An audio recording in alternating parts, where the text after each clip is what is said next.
वट सावित्री व्रत की कहानी हिंदू धर्म में अत्यंत महत्वपूर्ण मानी जाती है। यह व्रत विशेष रूप से विवाहित महिलाओं द्वारा अपने पति की लंबी उम्र और परिवार की सुख शांति के लिए किया जाता है। यह व्रत ज्येष्ठ महीने की अमावस्या को मनाया जाता है। कथा के अनुसार प्राचीन समय में मद्र देश में एक राजा अश्वपति थे। उनकी कोई संतान नहीं थी। संतान प्राप्ति के लिए उन्होंने घोर तपस्या की। कई वर्षों बाद माता सावित्री ने उन्हें दर्शन दिए और कहा कि वह स्वयं उनकी पुत्री के रूप में जन्म लेंगी। कुछ समय बाद रानी को एक कन्या रत्न की प्राप्ति हुई जिसका नाम सावित्री रखा गया।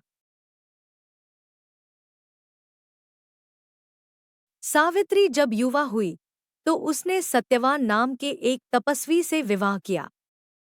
सत्यवान एक वनवासी राजा का पुत्र था जिसका राज्य छीन लिया गया था और वह अपने माता पिता के साथ वन में रहने लगा था। सावित्री ने अपने पति के साथ वन में रहना शुरू किया और अपने कर्तव्यों का पालन किया। एक दिन नारद मुनि ने सावित्री को बताया कि सत्यवान की आयु केवल 1 वर्ष शेष है।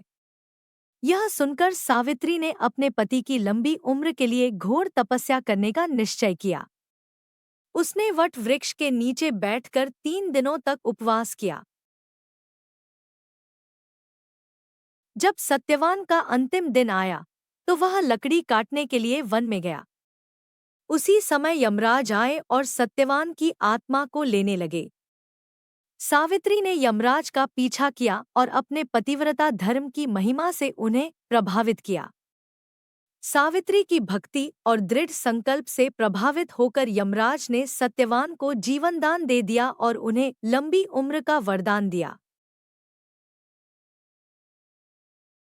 इस प्रकार सावित्री ने अपने पति को मृत्यु के मुंह से बचा लिया। तभी से वट सावित्री व्रत की परंपरा चली आ रही है, जिसमें महिलाएं वट वृक्ष की पूजा करती हैं और सावित्री की तरह अपने पति की लंबी आयु की कामना करती हैं। व्रत के दिन महिलाएं वट वृक्ष के चारों ओर धागा लपेटती हैं और कथा सुनती हैं। यह व्रत पति पत्नी के रिश्ते को और भी मजबूत बनाता है और परिवार में सुख शांति लाता है।